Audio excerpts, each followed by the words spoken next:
नमस्कार, जय हिंद। स्वागत है आपका ओनली यूपीएससी पर। यह है आपकी पॉलिटी क्लास। इससे पहले वाली क्लास में हमने संसद को पढ़ना प्रारंभ किया था। उसमें हमने उसका परिचय पढ़ लिया था, उसके संगठन को पढ़ लिया था और यह समझ लिया था कि उसकी काम करने का तरीका क्या है, उसका मॉड्यूल क्या है। ठीक है। और हमने उसमें यह भी समझा था कि किस प्रकार वो ब्रिटेन की संसद से मैच करता है, उससे मिला जुला लगता है।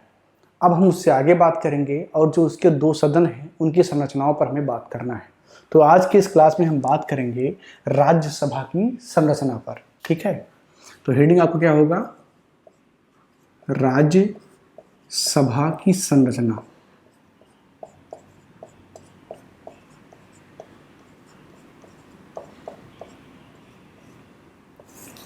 राज्यसभा की संरचना, ये आपका हेडिंग होगा। ठीक है।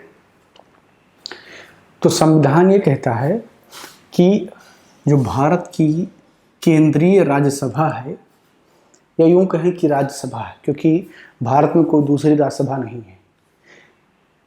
राज्यों में विधानसभा के साथ साथ कई राज्यों में विधान परिषद है, लेकिन उनके लिए राज्यसभा शब्द का प्रयोग नहीं किया जाता है। ठीक है। तो राज्यसभा की संरचना में 250 अधिकतम सांसद हो सकते हैं। संविधान क्या कहता है कि मैक्सिमम या अधिकतम 250 सांसद हो सकते हैं।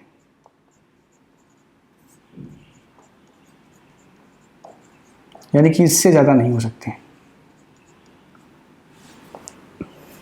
ठीक है।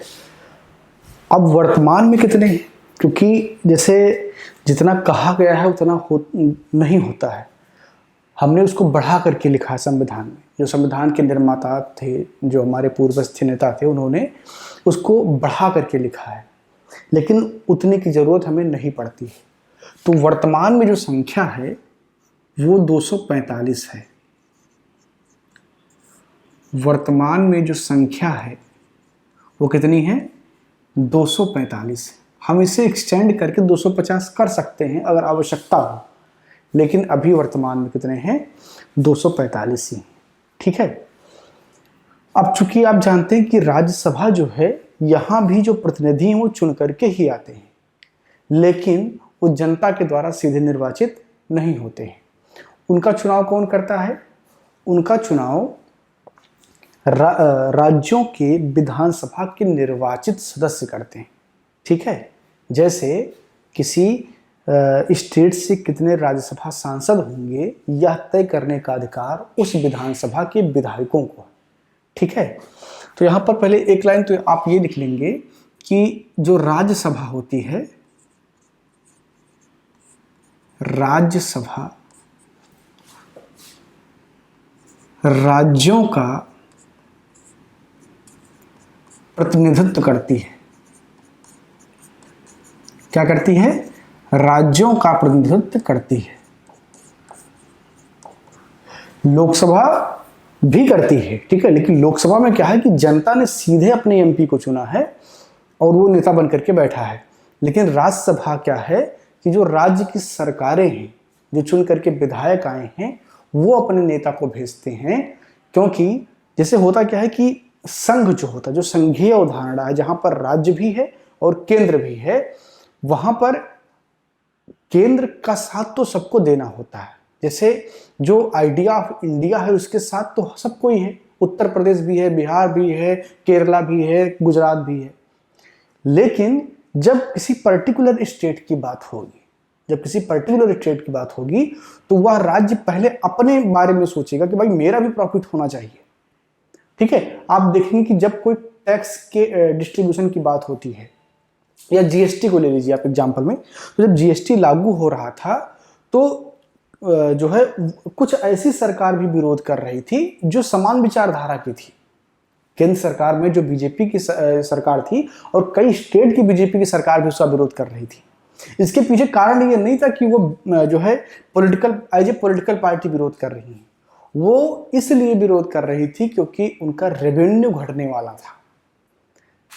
तो जो राज्यसभा होती है उसमें जो प्रतिनिधि होते हैं वो इसीलिए होते हैं कि राज्यों के जो निहितार्थ हैं, जो उसकी आवश्यकताएं हैं, जो उसके लाभ हैं, उसके बारे में भी एक नेता वहां पर बैठा है जो उसकी बात करेगा।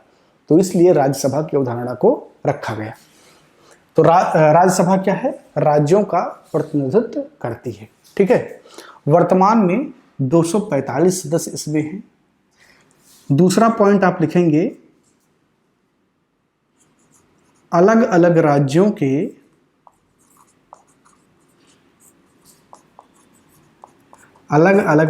को उसकी जनसंख्या के अनुसार सीटों का आवंटन किया गया है।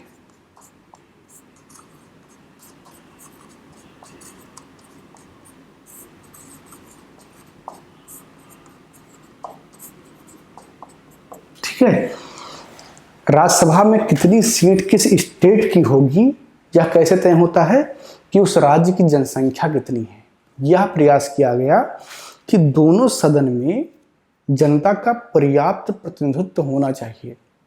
तो लोकसभा में तो हो गया भाई, परिसीमन होता है, क्षेत्र निर्धारित होते हैं और उस क्षेत्र का कोई एमपी होता है जिसका जनता चुनाव करती है, वो नेता बन करके जाता है और उसके हित की बात करता है। ये लोकसभा की उदाहरण होगी।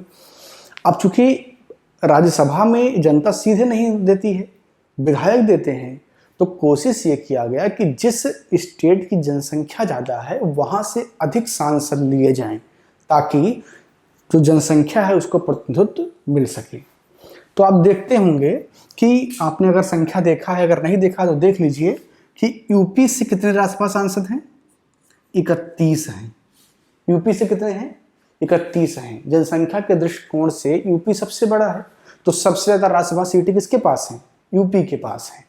वहीं आप अगर त्रिपुरा को देखेंगे तो त्रिपुरा से मात्र 1 राज्यसभा सांसद है, और इसकी वजह क्या है कि उसका पॉपुलेशन कम है।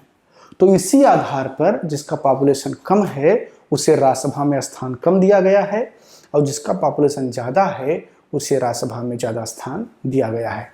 अब यहाँ पर थोड़ा अमेरिकी मॉडल से हम तुलना करते हैं।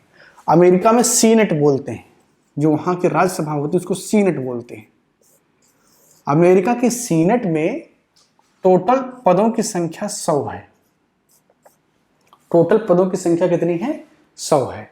और आप जानते हैं कि अमेरिका जो यूएसए है, यूनाइटेड स्टेट ऑफ अमेरिका, उसमें कितने राज्य हैं, कितने स्टेट्स हैं, उनकी संख्या कितनी है, 50 है। ठीक है, अमेरिका के फ्लैग में आप देखेंगे कि 50 स्टार बने हुए हैं। ठीक है, वो किसका सिंबल है कि जो 50 स्टेट हैं उनको जोड़ करके यूनाइटेड स्टेट ऑफ अमेरिका बनता है। ठीक ना, तो वहां के जो सीनेट है उसमें सभी स्टेट को 2-2 पद आवंटित कर दिया गया है, पॉपुलेशन को कंसीडर नहीं किया गया है। ठीक है, और उसके पीछे वहां की जो स्टेट के जुड़ने की पॉलिटिक्स है वो है। इंडिया में क्या व्यवस्था है, इंडिया में पॉपुलेशन के आधार पर आप देखेंगे तो इंडिया में यूपी को 31 मिला हुआ है और त्रिपुरा को 1 ही मिला हुआ है।